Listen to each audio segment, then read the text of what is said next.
ਵਾਹਿਗੁਰੂ ਜੀ ਕਾ ਖਾਲਸਾ ਵਾਹਿਗੁਰੂ ਜੀ ਕੀ ਫਤਿਹ। ਮੈਂ ਤੁਹਾਡੀ ਹੋਸਟ ਨੇਮ ਕੌਰ ਤੇ ਮੈਂ ਟੀਵੀ 84 ਦੇ ਸਾਰੇ ਦਰਸ਼ਕਾਂ ਦਾ ਹਾਰਦਿਕ ਸਵਾਗਤ ਕਰਦੀ ਹਾਂ। ਪ੍ਰੋਗਰਾਮ ਸੱਚੋ ਸੱਚ ਵਿੱਚ ਰੋਜ਼ਾਨਾ ਦੀ ਤਰ੍ਹਾਂ ਤੁਹਾਡੇ ਤੇ ਸਾਡੇ ਹਰਮਨ ਪਿਆਰੇ ਡਾਕਟਰ ਅਮਰਜੀਤ ਸਿੰਘ ਜੀ ਆਏ ਹੋਏ ਨੇ। ਆਓ ਉਹਨਾਂ ਨਾਲ ਮਿਲ ਕੇ ਪ੍ਰੋਗਰਾਮ ਸ਼ੁਰੂ ਕਰਦੇ ਹਾਂ। ਹਾਂ ਡਾਕਟਰ ਸਾਹਿਬ, ਵੈਲਕਮ ਟੂ ਆਵਰ ਸ਼ੋ।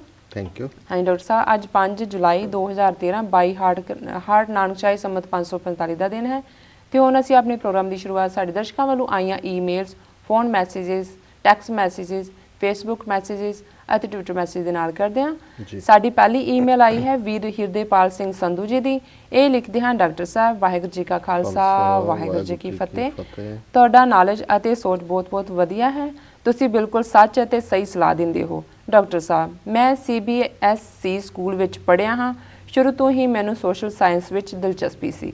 ਮੈਂ ਸਕੂਲ ਵਿੱਚ ਪੜ੍ਹਿਆ ਕਿ ਸਾਨੂੰ ਗਾਂਧੀ ਨੇ ਆਜ਼ਾਦੀ ਦਿਵਾਈ, ਨਹਿਰੂ ਨੇ ਦੇਸ਼ ਲਈ ਆਹ ਕੀਤਾ, ਇਹ ਸਾਡੇ ਮੁਲਕ ਅਧਿਕਾਰ ਨੇ, ਭਾਰਤ ਸਭ ਤੋਂ ਵੱਡਾ ਲੋਕਤੰਤਰ ਹੈ, ਇੱਥੇ ਸਭ ਧਰਮਾਂ ਦੇ ਲੋਕ ਬੜੇ ਮਿਲ ਜੁਲ ਕੇ ਰਹਿੰਦੇ ਨੇ। ਤੁਸੀਂ ਇਹ ਕਹਿ ਸਕਦੇ ਹੋ ਕਿ ਇਹਨਾਂ ਕਿਤਾਬਾਂ ਨੇ ਮੇਰਾ ਪੂਰਾ ਬ੍ਰੇਨ ਵਾਸ਼ ਕਰ ਦਿੱਤਾ। ਮੈਂ ਵੀ 10ਵੀਂ ਕਲਾਸ ਤੱਕ ਬਹੁਤ ਇੰਡੀਆ ਕਰਦਾ ਸੀ। ਬਾਕੀ ਕੁਝ ਮੂਵੀਜ਼ ਦਾ ਵੀ ਅਸਰ ਸੀ, ਜਿਵੇਂ ਬਾਰਡਰ, ਮਾਂ ਤੁਝੇ ਸਲਾਮ, ਹਿੰਦੁਸਤਾਨ ਕੀ ਕਸਮ ਵਗੈਰਾ ਫਿਲਮਾਂ ਮੈਂ ਵੇਖੀਆਂ। ਪਰ ਜਦੋਂ ਮੈਂ ਹੋਸ਼ ਸੰਭਾਲੀ ਤਾਂ ਆਸ-ਪਾਸ ਦੇ ਲੋਕਾਂ ਤੋਂ ਅਤੇ ਬਜ਼ੁਰਗਾਂ ਤੋਂ ਪਤਾ ਲੱਗਾ ਕਿ ਗਾਂਧੀ ਨਹਿਰੂ ਕੀ ਚੀਜ਼ ਸੀ। ਮੌਲਿਕ ਅਧਿਕਾਰ ਸਿਰਫ ਨਾਮ ਦੇ ਹੀ ਹਨ। ਹਿੰਦੂ ਧਰਮ ਨੂੰ ਛੱਡ ਕੇ ਸਭ ਧਰਮਾਂ ਦੇ ਲੋਕ ਦੁਖੀ ਹਨ। ਜਦ ਇੰਟਰਨੈਟ ਆਇਆ ਤਾਂ ਹਿਸਟਰੀ ਬਾਰੇ ਸਰਚ ਕੀਤੀ ਤਾਂ ਸਾਰਾ ਪਾਸਾ ਹੀ ਪਲਟ ਗਿਆ। ਹੁਣ ਮੈਨੂੰ ਸਭ ਪਤਾ ਲੱਗਾ ਕਿ ਕਿਵੇਂ ਭਾਰਤ ਨੇ ਸਿੱਖਾਂ ਨੂੰ ਆਜ਼ਾਦੀ ਲੈਣ ਲਈ ਇਸਤੇਮਾਲ ਕੀਤਾ।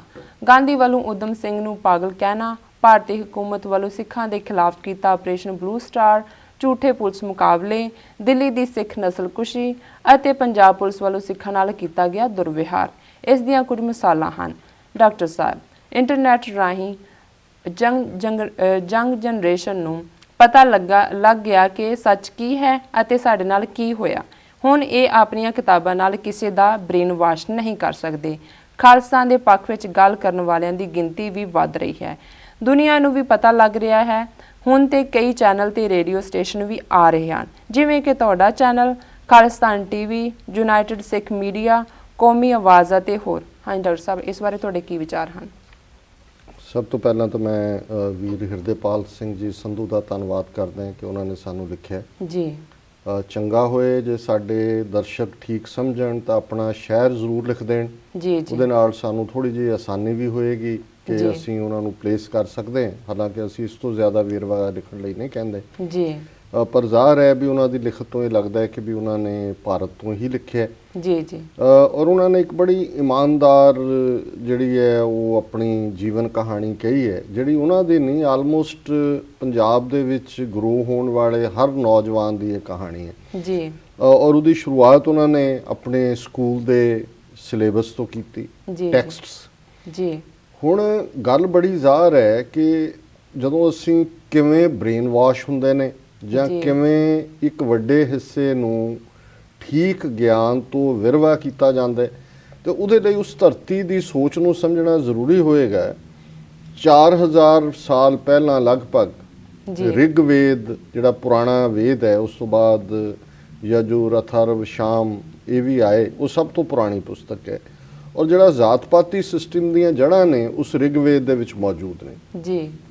ਉਸ ਤੋਂ ਬਾਅਦ ਉਹਨੂੰ ਫਰਦਰ ਉਸ ਵਰਣ ਆਸ਼ਰਮ, ਕਿਉਂਕਿ ਵਰਣ ਸੰਸਕ੍ਰਿਤ ਦੇ ਵਿੱਚ ਰੰਗ ਨੂੰ ਕਹਿੰਦੇ ਨੇ, ਕਲਰ ਨੂੰ ਕਹਿੰਦੇ ਨੇ ਜੀ। ਸੋ ਇਹਨਾਂ ਯੂਰਪ ਵਾਲਿਆਂ ਨੇ ਤਾਂ ਰੇਸਿਜ਼ਮ ਜਾਂ ਕਲਰ ਤੇ ਬੇਸਡ ਡਿਵੀਜ਼ਨ ਬਹੁਤ ਬਾਅਦ 'ਚ ਕੀਤੀ, ਔਰ ਉਹ ਕੋਈ ਸੋਸ਼ਲ ਸੀ, ਕੋਈ ਰਿਲੀਜੀਅਸ ਨਹੀਂ ਸੀ। ਲੇਕਿਨ ਉਸ ਧਰਤੀ ਵਾਲਿਆਂ ਨੇ 4000 ਸਾਲ ਪਹਿਲਾਂ ਰੰਗ ਤੇ ਆਧਾਰਿਤ ਜਿਹੜੀ ਹੈ ਉਹ ਡਿਵੀਜ਼ਨ ਬ੍ਰਾਹਮਣ, ਕਸ਼ਤਰੀ, ਵੈਸ਼, ਸ਼ੂਦਰ ਬਣਾਇਆ।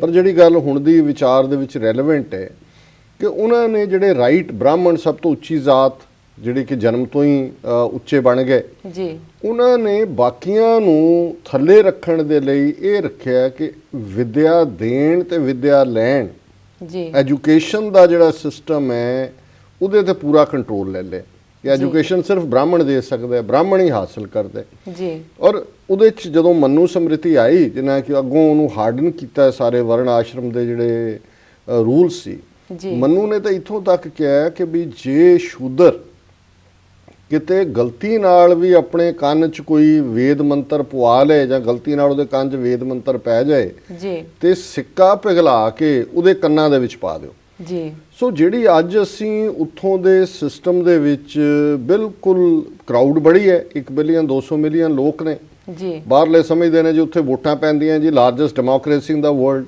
ਜੀ। ਪਰ ਉਹਨਾਂ ਦਾ ਜਦੋਂ ਤੁਸੀਂ ਅਵੇਅਰਨੈਸ ਲੈਵਲ ਦੇਖਦੇ ਹੋ ਤੇ ਤੁਹਾਨੂੰ 4000 ਸਾਲ ਦੀ ਕਹਾਣੀ ਸਮਝਣੀ ਪਏਗੀ ਕਿ ਕਿਸ ਤਰੀਕੇ ਨਾਲ ਜਦੋਂ ਤੁਸੀਂ ਲੋਕਾਂ ਨੂੰ ਬਿਲਕੁਲ ਐਜੂਕੇਸ਼ਨ ਔਰ ਗਿਆਨ ਦੇ ਨੇੜੇ ਨਹੀਂ ਲੱਗਣ ਦਿੰਦੇ ਤੇ ਫਿਰ ਕੀ ਹਾਲ ਹੁੰਦਾ ਹੈ। ਫਿਰ ਉਹ ਇੱਕ ਜਸਟ 2 ਲੱਤਾਂ ਵਾਲੇ ਪਸ਼ੂ ਹੀ ਹੁੰਦੇ ਨੇ।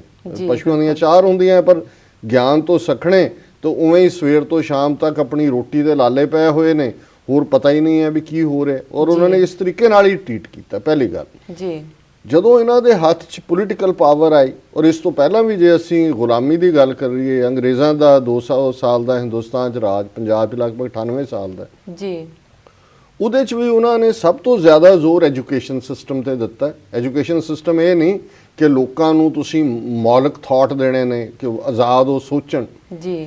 ਉੱਥੇ ਤੁਸੀਂ ਦੇਖੋਗੇ ਅੱਜ ਤੱਕ ਵੀ ਹੋਏਗਾ ਜੀ, ਸਾਫ਼ ਲਿਖਾਈ ਦੇ 5 ਨੰਬਰ ਹਨ ਜੀ। ਲਿਖਣ ਤੇ ਜ਼ੋਰ ਦਿੱਤਾ ਕਿ ਖੂਬਸੂਰਤ ਲਿਖਤ ਕਰੋ, ਕਿਉਂਕਿ ਉਹਨਾਂ ਨੇ ਕਲਰਕ ਮਾਸਟਰ ਬਣਾਏ, ਚੰਗੇ ਕਲਰਕ ਹੋਣ ਜੀ, ਪਟਵਾਰੀ ਚੰਗੇ ਬਣ ਜਾਣ, ਦੂਜੇ ਹੋ ਜਾਣ।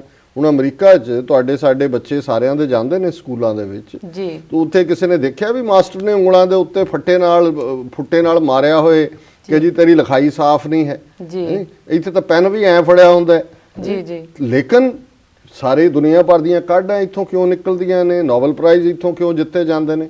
ਕਿਉਂਕਿ ਜੇ ਤੁਸੀਂ ਬੱਚੇ ਨੂੰ ਦੇਖੋਗੇ 2.5-3 ਸਾਲ ਦੇ ਬੱਚੇ ਤੋਂ ਲੈ ਕੇ ਜਿਸ ਤਰੀਕੇ ਨਾਲ ਉਹਨਾਂ ਦੀ ਟ੍ਰੇਨਿੰਗ ਹੁੰਦੀ ਹੈ ਕਿ ਉਹ ਆਜ਼ਾਦਾਨਾ ਸੋਚਣ ਜੀ, ਉਹਨਾਂ ਦੇ ਅੰਦਰ ਕ੍ਰੀਏਟਿਵਨੈਸ ਹੋਏ, ਆਰਟ ਹੈ, ਭਾਵੇਂ ਉਹ ਲੀਕਾਂ ਹੀ ਮਾਰ ਰਹੇ ਨੇ ਕਾਪੀਆਂ ਦੇ ਉੱਤੇ, ਉਹਨਾਂ ਨੂੰ ਫਿਰ ਵੀ ਉਹ ਅਵਾਰਡ ਦਿੰਦੇ ਨੇ ਔਰ ਫਿਰ ਇਸ ਤਰੀਕੇ ਨਾਲ ਉਹਨਾਂ ਨੂੰ ਐਨਕਰੇਜ ਕਰਦੇ ਨੇ ਜੀ। ਅੰਗਰੇਜ਼ ਚਲੇ ਗਏ, ਉਹਨਾਂ ਨੂੰ ਕਲਰਕ ਚਾਹੀਦੇ ਸੀ, ਉਹਨਾਂ ਨੇ ਉੱਥੋਂ ਇਸੇ ਲਈ ਹਿੰਦੁਸਤਾਨ ਜਾਂ ਪਾਕਿਸਤਾਨ, ਬੰਗਲਾਦੇਸ਼ ਕੁੱਲ ਮਿਲਾ ਕੇ 2 ਬਿਲੀਅਨ ਦੇ ਨੇੜੇ ਆਬਾਦੀ ਪਹੁੰਚ ਜਾਂਦੀ ਹੋਣੀ ਹੈ, ਬਰਮਾ, ਸ੍ਰੀਲੰਕਾ ਮਿਲਾ ਲਓ, ਕਿੰਨੇ ਕੁ ਨੋਬਲ ਪ੍ਰਾਈਜ਼ ਅੱਜ ਤੱਕ ਉਸ ਖਿੱਤੇ ਦੇ ਲੋਕਾਂ ਨੇ ਜਿੱਤੇ ਨੇ, ਕਿੰਨੀਆਂ ਕੁ ਕਾਢਾਂ ਉੱਥੋਂ ਨਿਕਲੀਆਂ ਨੇ ਜੀ। ਇਹੀ ਹੈ ਕਿ ਉਹਨਾਂ ਨੇ ਚੰਗੇ ਕਲਰਕ ਬਣਾਏ ਜੀ ਕਿ ਜੀ ਚੰਗਾ ਸੂਟਡ ਬੂਟਡ ਹੋਏ, ਸਾਬ ਗੋਰਾ ਹੀ ਹੈ ਜੀ। ਜਦੋਂ ਇਹਨਾਂ ਦੇ ਹੱਥ ਪਾਵਰ ਆਈ 1947 ਚ, ਇਹਨਾਂ ਨੇ ਪਿਛਲਾ ਇਤਿਹਾਸ ਬਦਲਿਆ ਜੀ। ਔਰ ਜਦੋਂ ਟੈਕਸਟ ਬੁੱਕਸ ਦੀ ਉਹਨਾਂ ਨੇ ਗੱਲ ਕੀਤੀ ਹੈ ਕਿ ਵੀ ਜਦੋਂ ਤੁਸੀਂ ਪਾਠ ਪੁਸਤਕਾਂ ਪੜ੍ਹਦੇ ਹੋ, ਤੁਸੀਂ ਕਹੀ ਜਾਓ ਆਪਣੀ ਕਰਾਊਡ ਨੂੰ, ਸਿੱਖਾਂ 'ਚ ਕਿ ਜੀ ਅਸੀਂ 80% ਕੁਰਬਾਨੀਆਂ ਕੀਤੀਆਂ, ਇੰਨੇ ਕਾਲੇ ਪਾਣੀ ਗਏ, ਸਾਡੇ ਇੰਨੇ ਸੀ ਜੇਲ੍ਹਾਂ 'ਚ।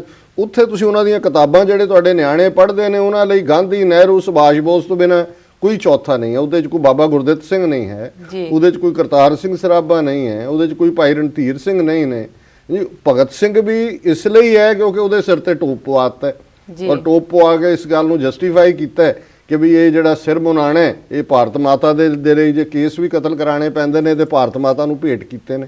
ਇਦਾਂ ਦੀ ਭਗਤ ਸਿੰਘ ਦੇ ਨਾਂ ਤੇ ਬਣੀ ਫਿਲਮ ਦਾ ਡਾਇਲੌਗ ਵੀ ਸੀ ਕਿ ਜਦੋਂ ਉਹਨੂੰ ਪੁੱਛਦਾ ਉਹਦਾ ਕਿ ਵੀ ਤੁਹਾਡੇ ਕੇਸ਼ ਕਹਾਂ ਗਏ, ਤਾਂ ਉਹ ਕਹਿੰਦਾ ਜੀ ਭਾਰਤ ਮਾਤਾ ਕੋ ਅਰਪਣ ਕਰਦੀ ਹੈ ਜੀ। ਸੋ ਮਤਲਬ ਇਹ ਜਿਹੜਾ ਸਾਰਾ ਐਂਗਲ ਹੈ, ਔਰ ਇਹ ਬੱਚੇ ਜਿਵੇਂ ਹਿਰਦੇਪਾਲ ਸਿੰਘ ਹੋਰਾਂ ਨੇ ਕਿਹਾ, ਤੁਸੀਂ ਉਹਦੇ 'ਚ ਪਹਿਲਾਂ ਤਾਂ ਸਕੂਲਾਂ 'ਚ ਤੁਹਾਡੇ ਬ੍ਰੇਨ ਵਾਸ਼ ਹੋਇਆ ਹੈ ਕਿ ਔਰ ਇਸੇ ਤਰ੍ਹਾਂ ਸਿੱਖ ਗੁਰੂ ਸਾਹਿਬਾਨ ਬਾਰੇ ਹੈ। ਜੇ ਸਿੱਖ ਧਰਮ ਦਾ ਜ਼ਿਕਰ ਹੋਏਗਾ ਤੇ ਭਗਤੀ ਮਾਰਗ ਦੇ ਥੱਲੇ ਹੋਏਗਾ। ਪਹਿਲਾਂ ਉੱਥੋਂ ਰਾਮਾਨੁਜ ਤੋਂ ਸ਼ੁਰੂ ਕਰਨਗੇ, ਰਾਮਾਨੁਜ ਫਿਰ ਕਰਦੇ ਕਰਦੇ ਭਗਤੀ ਲਹਿਰ, ਕਬੀਰ, ਰਵਿਦਾਸ, ਇਹ ਸਾਰੇ ਕਰਕੇ ਉਹਨਾਂ ਨੂੰ ਕੋਈ ਇੰਡੀਪੈਂਡੈਂਟ ਆਈਡੈਂਟੀਟੀ ਨਹੀਂ ਮੰਨਦੇ। ਫਿਰ ਗੁਰੂ ਨਾਨਕ ਜੇ 10ਵੇਂ ਪਾਤਸ਼ਾਹ ਦਾ ਜ਼ਿਕਰ ਹੋਏਗਾ ਤੇ ਉਹ ਮਹਾਰਾਣਾ ਪ੍ਰਤਾਪ ਔਰ ਸ਼ਿਵਾਜੀ ਦੀ ਕੈਟਾਗਰੀ 'ਚ ਹੋਏਗਾ ਕਿ ਉਹ ਵੀ ਵੀਰ ਥੇ, ਬਹਾਦਰ ਥੇ, ਇਹ ਉਹ ਕੀ ਹੈ। ਪਰ ਕੁੱਲ ਮਿਲਾ ਕੇ ਹਿੰਦੂਤਵਾ ਦਾ ਏਜੰਡਾ ਹੈ। ਹੁਣ ਜਿਹੜੇ ਬੱਚੇ ਉਸ ਸਿਸਟਮ 'ਚੋਂ ਨਿਕਲਦੇ ਨੇ, ਫਿਰ ਤੁਸੀਂ ਐਂਟਰਟੇਨਮੈਂਟ ਵੱਲ ਜਾਂਦੇ ਹੋ। ਬਾਲੀਵੁੱਡ ਉਹਨਾਂ ਨੇ ਫਿਲਮਾਂ ਦੇ ਨਾਂ ਗਿਣਾ ਦਿੱਤੇ ਨੇ, ਇੱਦਾਂ ਦੀਆਂ 36 ਹੋਰ ਬਣੀਆਂ ਜੀ ਜਿਹਦੇ 'ਚ ਉਹ ਇਨਕਮ ਟੈਕਸ ਚੋਰੀ ਕਰਨ ਵਾਲੇ ਸਾਰੇ ਜਿਹੜੇ ਬੰਬੇ ਦੇ ਐਕਟਰ ਨੇ, ਉਹ ਕੋਈ ਨਾਂ ਲਓ ਜਿਹਨੇ ਇਨਕਮ ਟੈਕਸ ਨਾ ਖਾਂਦਾ ਹੋਏ, ਜਿਹੜਾ ਦਿੰਦਾ ਹੀ ਨਹੀਂ ਹੈ ਜੀ। ਔਰ ਸਭ ਬਲੈਕ ਮਾਫੀਆ ਨੂੰ ਜਿੰਨੀ ਮਨੀ, ਜਿੰਨੀਆਂ ਫਿਲਮਾਂ ਬਣਦੀਆਂ ਨੇ, ਉਹ ਠਾਕਰੇ ਦਾ ਟੱਬਰ ਹੋਏ, ਰਾਜ ਠਾਕਰੇ ਦਾ, ਉਹ ਛੋਟਾ ਸ਼ਕੀਲ ਹੋਏ, ਵੱਡਾ ਸ਼ਕੀਲ ਹੋਏ, ਦਾਊਦ ਹੋਏ, ਉੱਥੇ ਤਾਂ ਜਿੰਨੀ ਫਿਲਮ ਇੰਡਸਟਰੀ ਹੈ ਉਹ ਹੈ ਹੀ ਸਾਰੀ ਉਸ ਮਾਫੀਆ ਦੇ ਸਿਰ ਦੇ ਉੱਤੇ ਖੜੀ। ਤੇ ਬਣਾ ਦੇਸ਼ ਭਗਤੀ ਰਹੇ ਹੁੰਦੇ ਨੇ ਕਿ ਜੀ ਬਹੁਤ ਉਹ ਦੇਸ਼ ਭਗਤ ਨੇ ਜੀ। ਸੋ ਉਹ ਸੈਕੰਡ ਬ੍ਰੇਨ ਵਾਸ਼ਿੰਗ। ਫਿਰ ਦੈਨ ਥਰਡ, ਜਦੋਂ ਦੀ ਇਹ ਛੋਟੀ ਸਕਰੀਨ ਆ ਗਈ, ਟੈਲੀਵਿਜ਼ਨ, ਇੰਦਰਾ ਗਾਂਧੀ ਨੇ ਯਕੀਨੀ ਬਣਾਇਆ ਸੀ ਰੇਡੀਓ ਸਟੇਸ਼ਨ ਖੋਲ ਦਿਓ ਸਾਰੇ ਪਾਸੇ, ਦੂਰਦਰਸ਼ਨ ਦੀਆਂ ਬ੍ਰਾਂਚਾਂ ਖੋਲ ਦਿਓ, ਉਹਦੇ ਰਾਹੀਂ ਜਿਹੜਾ ਪ੍ਰਚਾਰ, ਫਿਰ ਤੁਹਾਡਾ ਪ੍ਰਿੰਟ ਮੀਡੀਆ। ਸੋ ਸਿੱਖੀ ਦੀ ਗੱਲ ਜਾਂ ਸਾਡੇ ਆਜ਼ਾਦਾਨਾ ਕਨਸੈਪਟ ਦੀ ਗੱਲ ਕਿਹਨੇ ਕਰਨੀ ਸੀ? ਔਰ ਬਿਲਕੁਲ ਇਹਨਾਂ ਨੇ ਠੀਕ ਕਿਹਾ ਵੀਰ ਹਿਰਦੇਪਾਲ ਸਿੰਘ ਹੋਰਾਂ ਨੇ ਕਿ ਇੰਟਰਨੈਟ ਇੱਕ ਨਵਾਂ ਰੈਵੋਲੂਸ਼ਨ ਆਇਆ। ਜੀ ਜਿਹਦੇ ਰਾਹੀਂ ਸਾਡੇ ਯੰਗਸਟਰਸ ਦੀ ਹਾਲਾਂਕਿ ਇੰਟਰਨੈਟ ਵੀ ਦੋ ਧਾਰੀ ਤਲਵਾਰ ਹੈ, ਜਿੰਨਾ ਕੁ ਪੌਰਨ ਉਹਦੇ ਤੇ ਪਿਆ ਹੈ, ਜਿੰਨੇ ਕੁ ਨੈਗੇਟਿਵਿਟੀ ਹੈ, ਆਈਡੀਜ਼ ਬਦਲ ਕੇ ਗਲਤ ਜਾਣਕਾਰੀ ਵੀ ਹੈ, ਪਰ ਇਹਦੇ ਬਾਵਜੂਦ ਜਿਸ ਨੇ ਸੱਚ ਲੱਭਣਾ ਜੀ ਉਹਦੇ ਲਈ ਜਾਣਕਾਰੀ ਦਾ ਭੰਡਾਰ ਹੈ। ਮੈਨੂੰ ਯਾਦ ਹੈ 1991 ਜਦੋਂ ਅਸੀਂ ਖਾਲਿਸਤਾਨ ਅਫੇਅਰ ਸੈਂਟਰ ਸ਼ੁਰੂ ਕੀਤਾ ਹੈ ਕੈਲੀਫੋਰਨੀਆ ਤੋਂ ਜੀ, ਤੇ ਉਦੋਂ ਜੇ ਕੋਈ ਪ੍ਰੈਸ ਸਟੇਟਮੈਂਟ ਲਿਖਣੀ ਹੈ ਤਾਂ ਸਾਡੇ ਕੋਲ ਇੱਕ ਅੱਧੀ ਕਿਤਾਬ ਤੋਂ ਬਿਨਾਂ ਮਟੀਰੀਅਲ ਹੀ ਨਹੀਂ ਸੀ ਵੀ ਅਸੀਂ ਕਿਹਨੂੰ ਕੋਟ ਕਰੀਏ। ਅੱਜ ਤੁਸੀਂ ਦਰਬਾਰ ਸਾਹਿਬ ਪਾਓ, ਜੂਨ 84 ਪਾਓ, 5000 ਐਂਟਰੀਜ਼ ਆਉਂਦੀਆਂ ਨੇ, ਇੰਨਾ ਮਟੀਰੀਅਲ ਅਵੇਲੇਬਲ ਹੈ। ਕੋਈ ਸ਼ਾਰਟ ਫਿਲਮਸ ਆ ਗਈਆਂ, ਕੋਈ ਹੁਣ ਸੋ ਇਹ ਇੰਟਰਨੈਟ ਦਾ ਕ੍ਰਿਸ਼ਮਾ ਹੈ ਕਿ ਜਿਹਨੇ ਫਲੱਡ ਆਫ ਇਨਫੋਰਮੇਸ਼ਨ ਦਿੱਤਾ ਹੈ। ਇਹੀ ਕਾਰਨ ਹੈ ਵੀ ਸਾਡੇ ਯੰਗਸਟਰਸ ਜਿਹੜੇ ਨੇ ਉਹਨਾਂ ਨੇ ਆਪਣੀ ਸਰਚ ਦੇ ਨਾਲ, ਰੀਸਰਚ ਦੇ ਨਾਲ ਸੱਚ ਨੂੰ ਜਾਣਨਾ ਚਾਹਿਆ ਔਰ ਜਿਸ ਨਤੀਜੇ ਤੇ ਵੀਰ ਹਿਰਦੇਪਾਲ ਸਿੰਘ ਪਹੁੰਚੇ ਨੇ, ਜਿਹੜਾ ਵੀ ਸੱਚ ਦਾ ਢੰਡਾਊ ਹੈ ਇਸ ਰਸਤੇ ਦਾ, ਅਨਬਾਇਸਡ, ਬਿਨਾਂ ਵਿਤਕਰੇ ਦੇ, ਉਹ ਉਸੇ ਹੀ ਤੱਥ ਦੇ ਉੱਤੇ ਪਹੁੰਚੇਗਾ ਜਿਹਦੇ ਤੇ ਇਹ ਪਹੁੰਚੇ ਨੇ ਕਿ ਇਹ ਇੱਕ ਉਹ ਸਿਸਟਮ ਹੈ ਜਿਹੜਾ ਸਿੱਖੀ ਨੂੰ ਖਤਮ ਕਰਨਾ ਚਾਹੁੰਦਾ ਹੈ ਜੀ। ਸਿੱਖੀ ਦੀਆਂ ਜੜ੍ਹਾਂ ਦੇ ਉੱਤੇ ਇਹਨਾਂ ਨੇ ਕੁਹਾੜਾ ਚਲਾਇਆ। ਅਕਾਲ ਤਖਤ ਤੇ ਹਮਲਾ ਹੈ ਜਿਹੜਾ ਸਾਡੀ ਸਿੱਖ ਰੈਫਰੈਂਸ ਲਾਇਬ੍ਰੇਰੀ ਨੂੰ ਲੁੱਟ ਕੇ ਲੈ ਜਾਣਾ, ਸਿੱਖ ਜਵਾਨੀ ਦੀ ਨਸਲਕੁਸ਼ੀ, ਪੰਜਾਬ ਦੇ ਵਿੱਚ ਡਰੱਗਸ ਲਿਆਉਣੀ ਹੈ, ਨੌਜਵਾਨਾਂ ਨੂੰ ਕੁਰਾਏ ਪਾਉਣਾ, ਆ ਸਾਰਾ ਸੱਭਿਆਚਾਰ ਦੇ ਨਾਂ ਥੱਲੇ ਲਚਰਪੁਣਾ ਪ੍ਰਮੋਟ ਕਰਨਾ, ਗਵਰਨਮੈਂਟ ਸਪਾਂਸਰਡ ਇਹ ਲਚਰਪੁਣਾ, ਇਹ ਸਾਰੇ ਉਸ ਲੜਾਈ ਦਾ ਹਿੱਸਾ ਨੇ ਜਿਹੜੀ ਕਿ ਉਹਨਾਂ ਨੇ ਸਿੱਖਾਂ ਦੇ ਖਿਲਾਫ ਵਿੱਢੀ ਹੋਈ ਹੈ। ਸੋ ਅਸੀਂ ਸਮਝਦੇ ਹਾਂ ਵੀ ਯੰਗ ਜਨਰੇਸ਼ਨ ਅੱਜ ਅਵੇਅਰ ਹੈ ਔਰ ਇਹਨਾਂ ਤੋਂ ਹੀ ਸਾਨੂੰ ਆਸਾਂ ਨੇ। ਔਰ ਬਹੁਤ ਬਹੁਤ ਧੰਨਵਾਦ ਵੀਰ ਹਿਰਦੇਪਾਲ ਸਿੰਘ ਹੋਰਾਂ ਦਾ ਕਿ ਉਹਨਾਂ ਨੇ ਸਾਨੂੰ ਲਿਖਿਆ। ਅਸੀਂ ਵੀ ਆਸ ਕਰਾਂਗੇ ਕਿ ਸਾਨੂੰ ਉਹ ਲਿਖਦੇ ਵੀ ਰਹਿਣ, ਤੇ ਕਿਉਂਕਿ ਉਹ ਆਪ ਉਸ ਸਿਸਟਮ 'ਚੋਂ ਨਿਕਲ ਕੇ ਗਰੋ ਹੋਏ ਨੇ, ਸੋ ਸਾਨੂੰ ਸੁਝਾਅ ਵੀ ਦੇਣ ਕਿ ਅਸੀਂ ਜਿਹੜੇ ਆਪਣੇ ਬੱਚੇ ਨੇ, ਨੌਜਵਾਨ ਬੱਚੇ ਬੱਚੀਆਂ, ਯੰਗਸਟਰਸ, ਉਹਨਾਂ ਨੂੰ ਜਾਂ ਉਹਨਾਂ ਦੀਆਂ ਜਿਹੜੀਆਂ ਭਾਵਕ ਜਾਂ ਬੌਧਿਕ ਲੋੜਾਂ ਨੇ ਉਹਨਾਂ ਦੇ ਲਈ ਅਸੀਂ ਕੀ ਕਰ ਸਕਦੇ ਹਾਂ ਜਾਂ ਕਿਵੇਂ ਅਸੀਂ ਉਹਨਾਂ ਦੇ ਇਸ ਸਾਰੇ ਯਤਨ ਦੇ ਵਿੱਚ ਅਸੀਂ ਸਹਾਈ ਹੋ ਸਕਦੇ ਹਾਂ ਜੀ। ਸਾਡੀ ਅਗਲੀ ਈਮੇਲ ਭਾਰਤ ਤੋਂ ਪਵਨਦੀਪ ਸਿੰਘ ਜੀ ਦੀ ਹੈ। ਇਹ ਲਿਖਦੇ ਹਨ, ਡਾਕਟਰ ਸਾਹਿਬ ਤੁਸੀਂ ਬਿਲਕੁਲ ਸਹੀ ਲਿਖਦੇ ਹੋ ਅਤੇ ਕਹਿੰਦੇ ਹੋ ਜਿਹੜੇ ਸਿੱਖ ਹਿੰਦੁਸਤਾਨ ਤੋਂ ਬਾਹਰ ਆਜ਼ਾਦ ਹਨ ਉਹ ਅਜਿਹੀ ਨੀਤੀ ਤਿਆਰ ਕਰਨ ਕਿ ਭਾਰਤ ਵਿੱਚ ਬੈਠੇ ਸਿੱਖ ਵੀ ਉਹਨਾਂ ਦੀ ਨੀਤੀ ਤੇ ਚੱਲਣ ਅਤੇ ਜਲਦੀ ਤੋਂ ਜਲਦੀ ਆਪਣਾ ਘਰ ਬਣ ਸਕੇ। ਭਾਰਤ ਵਿੱਚ ਬੈਠੇ ਸਿੱਖਾਂ ਨੂੰ ਕੋਈ ਪੂਰਨ ਅਗਵਾਈ ਦੇਣ ਵਾਲਾ ਨਹੀਂ ਹੈ ਜਿਵੇਂ ਸੰਤ ਜਰਨੈਲ ਸਿੰਘ ਭਿੰਡਰਾਂ ਵਾਲੇ ਸਨ। ਗੁਰਫਤਿਹ। ਡਾਕਟਰ ਸਾਹਿਬ, ਇਸ ਮੈਂ ਈਮੇਲ ਦਾ ਰਿਸਪੌਂਸ ਲਾਉਣ ਤੋਂ ਪਹਿਲਾਂ ਮੈਂ ਬ੍ਰੇਕ ਤੇ ਜਾਣਾ ਚਾਹੁੰਦੀ ਹਾਂ ਜੀ। ਵੀਅਰਸ ਤੁਸੀਂ ਸਾਡੇ ਨਾਲ ਇਸ ਤਰ੍ਹਾਂ ਹੀ ਜੁੜੇ ਰਹੋ, ਮਿਲਦੇ ਹਾਂ ਆਫਟਰ ਦਿਸ ਸ਼ਾਰਟ ਬ੍ਰੇਕ।